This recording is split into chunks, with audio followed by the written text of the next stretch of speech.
अरे वो आदमी बेशर्मी से मरा है, अपने लड़के के कुकर्म को देखते हुए उसने सुसाइड कर लिया।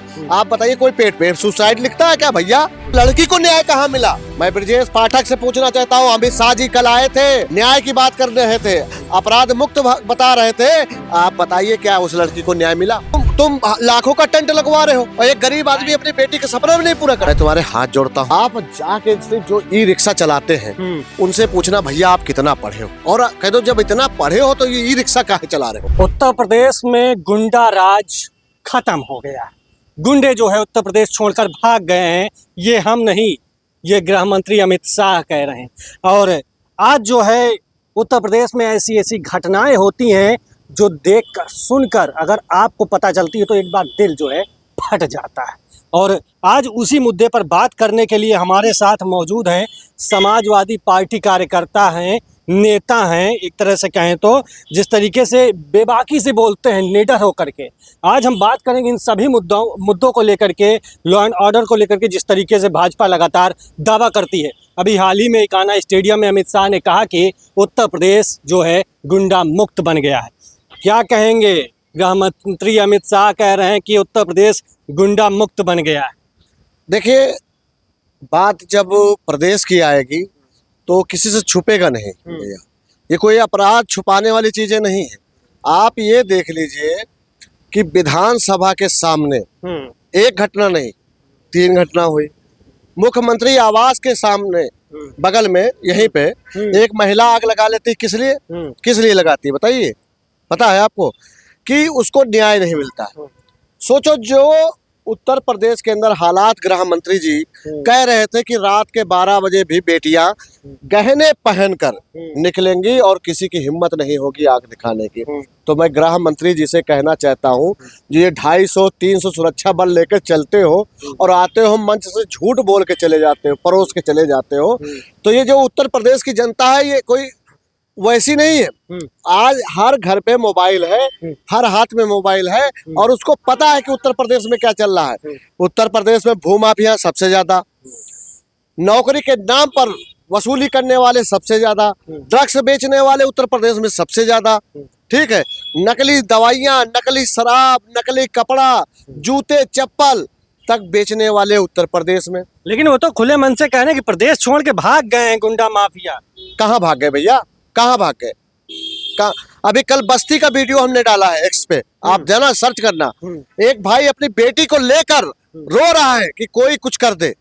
सीतापुर में क्या हो रहा है, अयोध्या में क्या हो रहा है, बाराबंकी में क्या हो रहा है, सुल्तानपुर में क्या हो रहा है, जौनपुर में क्या हो रहा है, गोरखपुर में क्या हुआ, ये क्या है भाई? और आपको बता दें, सबसे बड़ा माना जाता है जो न्यायालय। आप न्यायालय में जब सब कहीं दरवाजे बंद हो जाते हैं तो एक गरीब को उम्मीद होती है कि हम न्यायालय जाएंगे, हमें न्याय मिल जाएगा। वहां भी आदमी सुरक्षित नहीं, वहां भी गोली चली। तो ये कहाँ भांग खा के बयान दे देने से कभी अपराध खत्म नहीं होता, उस पर काम करना होता है। अपराध खत्म नहीं होता। अभी आपने कौशाम्बी का मामला देखा होगा, पाल समाज जो है पाल वर्सेस ब्राह्मण हुआ है।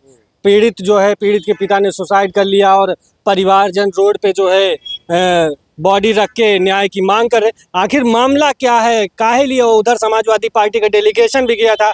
पाल समाज कह रहा है कि पहले डिसाइड कर लें हमारे साथ रहना या तिवारी के साथ।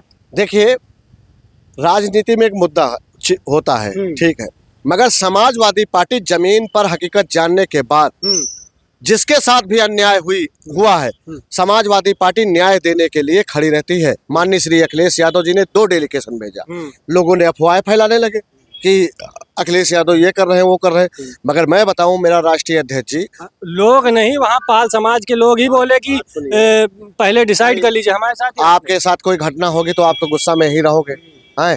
बेटी का बयान होता है, किसमें होता है? इंग्लिश में।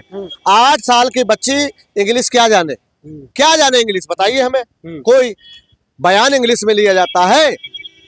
और आप बता दीजिए, जब धाराएं लग गई, ब्रजेश पाठक उप मुख्यमंत्री हैं, उन्होंने न्याय सच्चाई नहीं जानते हुए ट्वीट कर दिया, सोचा कि भाई बचा ले।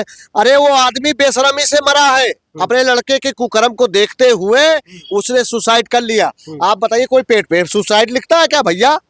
कागज पे लिखता है ना। और वो ये सोच रहा था कि हमें पुलिस सही समय पे अस्पताल लेकिन कोर्ट ने जमानत तो भी दे दी लड़के को। अरे पहले बात तो सुन लो, जमानत क्या, जब भैया ब्रजेश पाठक लगे हैं, उप मुख्यमंत्री लगे हैं, तो हो ही जाएगी। मगर एक दिन देखना, सच्चाई सबके सामने होगा। वो 8 साल की बेटी के साथ घटना हुई है और उस घटना के बाद मैं बता रहा हूँ, आप एक बात ये बता दीजिए कि जब लड़की का बयान होता है हिंदी में होना चाहिए था, हिंदी में क्यों नहीं किए है? आप आपसे अगर हम कोई अभी एक ऐसा शब्द पूछ ले जो न पता हो, बहुत लोग को होते हैं, पढ़ने के बाद भी कुछ शब्द होते हैं जो उनको नहीं ज्ञान हो पाता। और वो तो 8 साल की बच्ची थी, उसे अंग्रेजी में बयान लोगे और उसके बाद आप छोड़ देते हो। छोड़ किसको दिया? किसको छोड़ दिया? अपराधी को।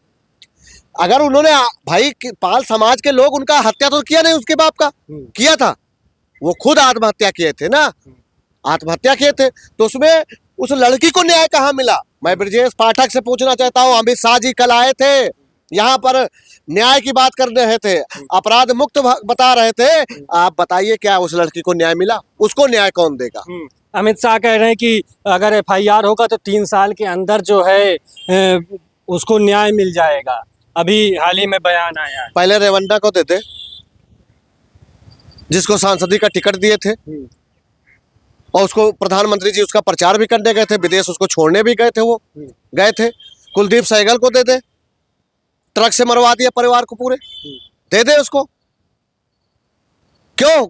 और हम कह रहे हैं उनको जिनकी लिस्ट जारी की थी, जिस पर 86, 140, 53, 40 उस पे है, उन पर कब कार्रवाई करेंगे? कौन 53 कौन 40 की? देखिए, बड़े मंच से जुमला देते हैं और ये कबूल भी उन्होंने किया। हम लोग जो मंच पे बोलते हैं वही जमीन पे बोलते हैं, वही करते हैं, समझ गए?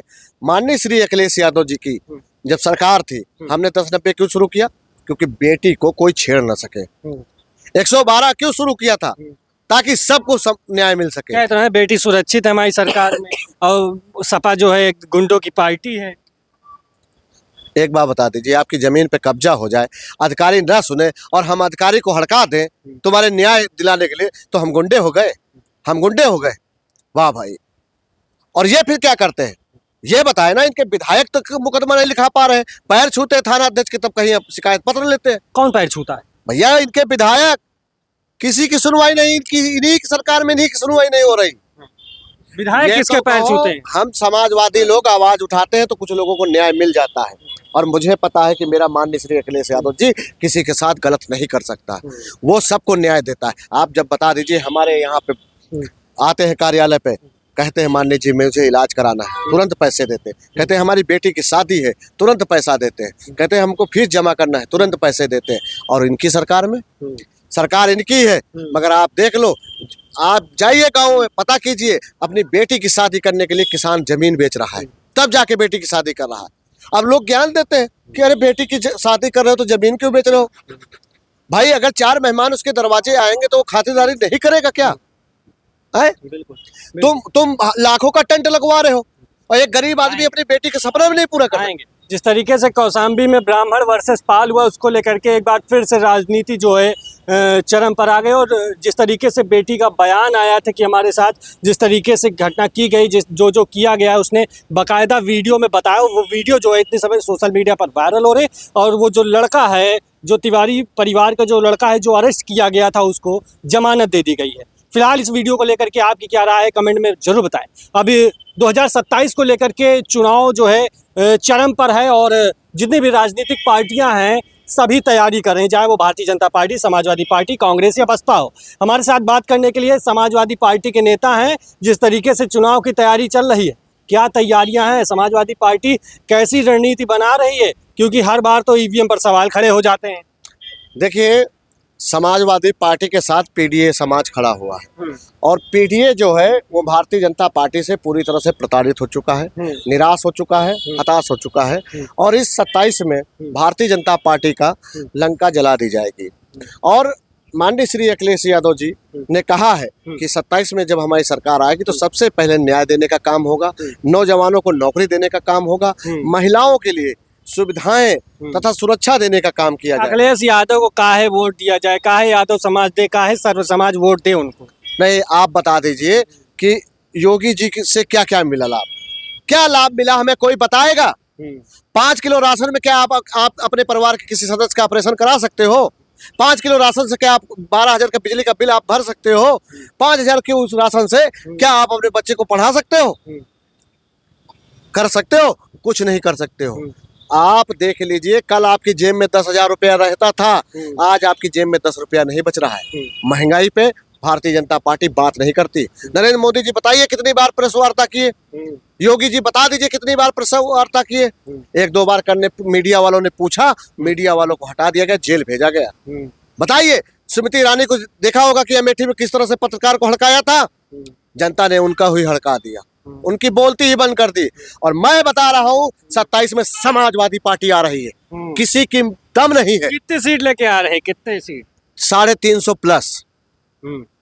ठीक है, सत्ता हमारी आने जा रही और हम इनको दिखाएंगे और सिखाएंगे कि देख लो किस तरह से न्याय किया जाता है और किस तरह से जनता की सेवा की जाती है। लोग कहते हैं समाजवादी पार्टी की सरकार आ जाएगी तो यादवों की चलती है। आप बता दीजिए भैया, कहाँ पे यादव ने गुंडाई की? आपको पता होगा कि अभी महेंद्र राजभर को थप्पड़ मारा गया। महेंद्र राजभर को मारा किसने? ब्रजेश राजभर ने। मगर दैनिक जागरण भास्कर ने क्या निकाला? ब्रजेश यादव लिख दिया। राजभर नाम हटाकर उप ब्रजेश यादव लिख दिया। तो बदनाम कौन कर रहा था हमारी पार्टी को? ये दैनिक जागरण वाले, ये बंधुआ मजदूर, ये जो इंडिया नोएडा में बैठी है गैंग, आतंकवादी से खतरनाक न्यूज चैनल वाले। अरे क्या सच्चाई है? आप उनको सबको आतंकवादी कह रहे हैं, न्यूज चैनल वालों को खबर दिखाते हैं वो लोग। खबर कौन से चलाते भाई? बताइए किसकी पीड़ा दिखा देते? यही दिखाते, मोदी जी ने आज दाढ़ी बढ़ा ली, मोदी जी ने आज कपड़ा बदल दिया, नरेंद्र मोदी जी आज टॉयलेट में चले गए। ये कोई खबर है? खबर वो है जब किसान कोई सुसाइड कर ले तो पूछे कि हाँ मोदी जी बताइए किसान कैसे मरा, ये नौजवान कैसे मरा, इस महिला को न्याय क्यों नहीं मिला, इस आदमी को न्याय क्यों नहीं मिल रहा। आप लोग रोजगार की बात कर रहे हैं। भाजपा ने रोजगार दे दिया, 60,244 लोगों को नियुक्ति पत्र बांटा। ये पहली बार दे दिया क्या? 2012 से 2017 में देख लीजिए आंकड़े, आप उठा लीजिए ना। आप बता दीजिए, मेन तो होता रेलवे में कितने भर्ती कर दी है, बिजली विभाग में कितनी कर दी है, और इसमें बता दीजिए क्या कहते हैं आपका ये, अरे इसका क्या कहते हैं, अरे इसको बोलते हैं नगर निगम में कितना दे दिए, किसमें दे दिए। और आर्मी, देश में आर्मी में सबसे ज्यादा नौजवान जाता था, उसमें कितनी भर्ती कर दिए। आप बता दीजिए, जो 25 बार पेपर लीक कर दिया हो, बच्चों का भविष्य बर्बाद कर दिया हो, वो नौकरी क्या देगा? वही तो मैं कहता हूँ, बरसात से बचने की इनकी औकात नहीं है। बात करेंगे 56% की, समझ गए आप। सबसे बड़ा मजबूत होता है रेलवे विभाग, आर्मी, ठीक है। उसके बाद सरकारी संस्थाओं में कितने नौजवानों को नौकरी दे दी। ये तो पुलिस विभाग में भर्ती दे दी, माननीय श्री अखिलेश यादव जी भी दिए थे। आप रेलवे में देख लीजिए कितने खाली है। 25 पेपर लीक हुए। आप बता दीजिए आज तुम्हारी उम्र कितनी है? लग रहा होगा कि आज की तुम्हारी लास्ट डेट होगी 35 साल। नौकरी 35 साल में ही तो मिलती है, 35-36 जैसे लगे कि नहीं मिलेगी। आज की तारीख तक तुम 35 को, और कल तारीख बदल गई तो 36 साल के हो गए, तुम्हें कहाँ नौकरी मिल जाएगी? तुम्हारा पूरा भविष्य गया कि नहीं? तुम्हारा ही नहीं, तुम्हारे बच्चे तक का भविष्य चला गया। ये समझो ना भाई, कान ऐसे नहीं पकड़ते हैं, चाहे इधर से पकड़ो चाहे इधर से पकड़ो, पकड़ कान ही रहे हो। बर्बाद भविष्य नौजवानों का हो रहा है। ये तो क्या है, हर 5 साल में नौजवान का भविष्य हम बना रहे हैं, अब आप कह रहे हैं कि बिगड़ रहा है। भाई साहब, मैं तुम्हारे हाथ जोड़ता हूँ, आप जाके से जो ई रिक्शा चलाते हैं उनसे पूछना भैया आप कितना पढ़े हो, और कह दो जब इतना पढ़े हो तो ये ई रिक्शा काहे चला रहे हो। तब वो बताएगा कि हमारे पिताजी ने कर्जा लेकर हमको पढ़ाया, डिग्री दिलाया, और डिग्री देने के बाद मजबूरन में हमें रिक्शा चलाना पड़ रहा। राशन 5 किलो भी नहीं मिल पाता है कुछ लोगों को। भाई कुछ ही लोगों को तो मिलेगा, कुछ लोगों को नहीं मिल रहा। ठीक, अब वो क्या कर लें बताओ। उन्होंने कहा था आयुष्मान कार्ड दे रहे हैं लोगों को। आप बताइए आयुष्मान कार्ड कितने लोगों को एक्टिव है, कितने लोग इलाज करा रहे हैं? अगर वो इलाज करा रहे हैं आयुष्मान कार्ड पे तो माननीय जी से क्यों मदद मांगने आ रहे हैं? ये सवाल होता है ना। रोज आते हैं 1000 लोग यहाँ पे कागज लेकर कि माननीय जी हमें इलाज कराना है, हमें ये करना है। तो मैं बता रहा हूँ, भारतीय जनता पार्टी ने अर्थव्यवस्था, अरे जानते ही नहीं अर्थव्यवस्था क्या होती है, जानते ही नहीं। अच्छा, समाजवादी पार्टी जब आएगी क्या तैयारियां हैं स्वास्थ्य व्यवस्थाओं को लेकर के, तैयारी आप लोग कर रखे हैं? सबसे पहले तो मैं भारतीय जनता पार्टी के नेता और उनके जो अधिकारी नहीं जो सदस्य बने भारतीय जनता पार्टी के घूम रहे हैं, इनका सबका अल्ट्रासाउंड कराऊंगा। जितना काला धन है निकाल के वो पैसा लेकर पहले अस्पतालों में, स्कूलों को लेकर और क्या कहते हैं दवाइयों को लेकर करेंगे। क्योंकि देख रहे हो फिर नकली दवाइयाँ कितनी बेची जा रही, खुलेआम नकली दवाइयाँ बिक रही हैं। जिस पाठक कह रहे हैं स्वास्थ्य व्यवस्था एकदम चुस्त हाँ। दुरुस्त है और क्या कहते हैं तुरंत सुनवाई होती, तुरंत जो है इलाज होता है। आप कभी एक्सेस देखते हो, पोस्ट ट्विटर देखते हो ना, आप उस पे देखिए। अभी अयोध्या का ही आज वीडियो डाला हूँ सुबह, एक लड़के ने अपने भाभी के इलाज के लिए ब्लड 7,000 का खरीदा है, 7,000 का ब्लड। सोचो, यही प्रदेश था जहां 1 रुपए के पर्चे में गंभीर से गंभीर इलाज होता था समाजवादी पार्टी की सरकार में। आज इस बंधुआ मजदूर की सरकार में देख लीजिए आप कि किस तरह से इलाज के लिए आदमी तड़पता रहता है। सुनवाई नहीं, चाहे पीजीआई चले जाओ, चाहे ट्रामा सेंटर चले जाओ, चाहे सिविल चले जाओ, चाहे लोहिया चले जाओ, किसी भी। और ये लखनऊ के हाल बता रहा हूँ, अगर अन्य प्रदेश जिले में जाओगे, अन्य जिले के अंदर देख लो जाके क्या हाल होता होगा। समझ, ये हमारे प्रदेश के अंदर ये लोग जब से आए हैं, ये पूरा देश जो है बर्बाद होता चला जा रहा है, प्रदेश बर्बाद होता जा रहा है। और अगर आप सच्चाई दिखा दो तो आप पर मुकदमा कर देंगे, हम पर कर देंगे। अरे तुम हम कह रहे गिरफ्तारी क्यों कराते हो, मुकदमा क्यों कराते हो? अरे तोप का गोला ले आओ, जैसे अंग्रेज मारते थे धड़ धड़, आप भी मारो हम पर। मगर सच्चाई नहीं छुपेगी। अब 27 में इन भस्मासुर को ये जनता भस्म कर देगी और एक नया युग आएगा, एक नया राज आएगा। भैया भस्मासुर को भस्म कर देगी, 27 का तैयारी है आप आपने देख लीजिए एकदम। सुनिए, हाँ। ये देखिए, ये भी मदद के ही लिए आई होंगी। इन्हें पता है कि अखिलेश यादव जी ही मदद कर सकते, बाकी उत्तर प्रदेश में कोई नहीं कर सकता। मदद तो कर देंगे। आए अखिलेश सरकार से 5 लाख रुपया हमको, हम ऐसे अटैक का हूँ, मेरे को मिला था। अभी तक हमको कोई वो नहीं मिला। और क्या नाम हुआ आपका दादा? मेरा नाम मुन्ना गुणंचल, मैं जनपद बलिया के रहने वाले हैं। मैं समाजवादी पार्टी का अनुसूचित जनजाति प्रकोष्ठ के राष्ट्रीय सचिव हूँ। बिल्कुल सरकार जो है 27 की जो है तैयारी कर रही है। क्या लग रहा है आपको कि 27 में आप आएंगे? मेहनत जिस तरीके से की जा रही, इस 2027 में पीडीए की सरकार बनने जा रही है। ये सरकार दलित, पिछड़ा और अगड़ा कमजोर लोगों को दबाती है। अपनी बात को सत्य कहने पर एफआईआर करते हैं, इनकाउंटर करते हैं, फर्जी मुकदमा लाद कर जेल भेजते हैं। खास तौर पे इस सरकार ने दलितों पर घोर अन्याय करती है प्रदेश में, इन्हीं के सरकार में। मैं इन सरकार से और माननीय मुख्यमंत्री से मैं पूछना चाहता हूं कि आप भारतीय जनता पार्टी में प्रकोष्ठ बनाए हैं, एसटी मोर्चा का, अनुसूचित जनजाति मोर्चा का, ये राष्ट्रीय कार्यकारी से और प्रदेश कार्यकारी और क्षेत्र कार्यकारी तक बनाए हैं, लेकिन अनुसूचित जनजाति का प्रमाण पत्र उत्तर प्रदेश में नहीं बन रहा है। जबकि जब चुनाव आता है तो प्रधान, बीडीसी, जिला पंचायत प्रमुख उस समय बन जाता है, और जब सरकार चली जाती है, सरकार इनकी बन जाती है भारतीय जनता पार्टी के, तो जिला अधिकारी को फोन द्वारा बता देते हैं कि नहीं बनाना है। मैं मुख्यमंत्री से ये पूछना चाहता हूं कि अभी वर्तमान में नगर जिला जनपद बलिया मनियर नगर पंचायत में उपचुनाव हुआ था, उसमें अनुसूचित जनजाति का ही महिला सीट था, उसमें महिला ही चेयरमैन बनी है। मैं पूछना चाहता हूं योगी सरकार से, आखिर उसमें जब तत्काल चुनाव हुआ था और उसमें अनुसूचित जनजाति का महिला ने चेयरमैन बनी, तो पूरे उत्तर प्रदेश क्यों नहीं अनुसूचित जनजाति का प्रमाण पत्र बन रहा है? हाँ बिल्कुल आएंगे। जिस तरीके से चुनाव की तैयारी चल रही 27 में, बताया जा रहा है बीडीसी और जो है जिला पंचायत का जो चुनाव है सीधे जो जिला अध्यक्ष का सीधे जनता से कराने की मांग कही जा रही। क्या इससे सहमत है समाजवादी पार्टी? देखिए, अब उनकी सरकार है, क्या करेंगे क्या नहीं करेंगे उनके ऊपर है। बात यह है कि जनता का मत जो है वो समाजवादी की तरफ है और समाजवादी की सरकार 27 में बनेगी। तो आप समाजवादी पार्टी कह रहे हैं और ओम प्रकाश राजभर कह रहे हैं कि हम मुख्यमंत्री बनेंगे भारतीय समाज पार्टी। वो प्राइवेट लिमिटेड कंपनी चला रहे हैं बाप बेटे, उसके अलावा उनके पास कुछ नहीं बचा है। और ऐसे थाली के बैंगन के नाम क्यों लेते हो? हम जानते ही नहीं कौन है ये। आपने अभी बता दिए तो मैं बता रहा हूँ। ओम प्रकाश राजभर को ही नहीं जानते आप? मंत्री हैं वो। काहे के हैं? किस चीज के हैं? कौन है ये? ऐसा प्राणी तो हमने पहली बार धरती पे नाम सुना। मैं जानता ही नहीं कौन है ये। स्वामी प्रसाद मौर्य अभी बोले हैं कि 27 में जो है सीएम चेहरा हम ही रहेंगे और आपकी जीत की दिखाएंगे। देखिए, अगर कोई राजनीति पार्टी बनाया है तो उसका ठीक है, मगर मैं ये कहूँगा कि देखिए, भारतीय जनता पार्टी अगर 27 में रिपीट कर गई तो किसी भी समाज को आवाज उठाने तक का टाइम नहीं मिलेगा। वही लागू हो जाएगा जैसे पहले था कि भैया एक इस समाज के प्रधान बन जाएंगे, इस समाज के विधायक बन जाएंगे, इस प्रधान के बन जाएंगे, और पीडीए के ऊपर अत्याचार होता रहेगा, लोग देखते रहेंगे।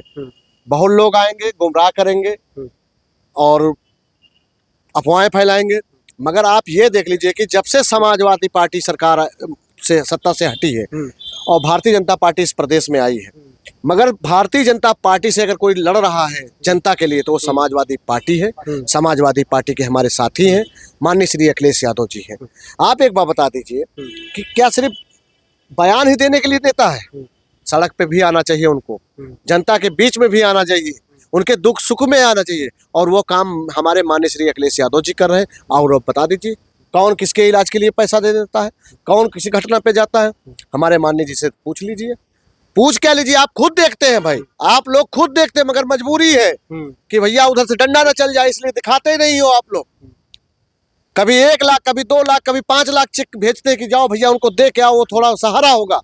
वो जानते हैं कि हम उनके आदमी को तो नहीं वापस ला सकते, मगर उनका दुख हम बांट सकते हैं। ये समाजवादी पार्टी को पूरी तरह से पता होता है। बिल्कुल, जिस तरीके से चुनाव की तैयारी चल रही है 27 में, और लगातार जो है पार्टी जो है बैठक पे बैठक कर रही है और अपने कार्यकर्ताओं को जोड़ने की कोशिश कर रही है ताकि 27 में जो है एकदम प्रचंड बहुमत के साथ जो है सरकार बना सके। हमने बात की है और लोगों से बात करने की कोशिश की कि 27 में क्या रणनीति रहने वाली है। जिस तरीके से लगातार जो है चुनाव हारने के बाद जो है ईवीएम पर सवाल उठने लगते हैं, और कानून व्यवस्था को लेकर के हमने बात की, जिस तरीके से कानून व्यवस्था उत्तर प्रदेश में, तो उन्होंने बताया कि बिल्कुल एकदम लचर।